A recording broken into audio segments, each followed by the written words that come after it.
የመን ውስጥ ምን እየተፈጠረ ነው? ምንስ እየተካሄደ ነው? ሱብሃንአላህ እጅግ አስገራሚ የተባሉ መረጃዎች ከየመን እየወጡ ይገኛሉ። ከትላንትና በስታ አሜሪካና ወራሪዋ በጋራ በመሆን የየመኑ ሁቲ ላይ ትልቅ ጥቃት ሰነዘሩ።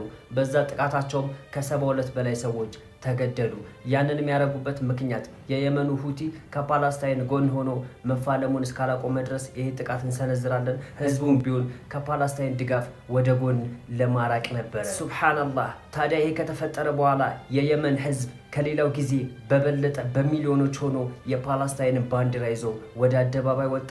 እስከ መጨረሻውም ቢሆን ከጎናቸው ሆነን ለመፋለም ዝግጁ ነን ብለው በአደባባይ ድምፃቸውን አሰሙ። ታዲያ የአሜሪካና የወራሪዋ ሴራ በድጋሚ የከሸፈ ሲሆን የየመን ሁቲዎችም እጅግ በጣም እስከ መጨረሻው ድረስ ከፓለስታይን ጎን ሆነው መፋለም እንደሚፈልጉና እንደሚችሉ አቅሙ እንዳላቸውን በተደጋጋሚ እያሳዩ ነው። ያንንም ማድረጋችንን እንቀጥላለን ብሏል። አላሁ አክበር እያላችሁ ኮሜንት አስቀምጡ። በደንብ ቪዲዮውን ኮፒ ሊንክ ሼር ፖስት እያደረጋችሁ አዳርሱት።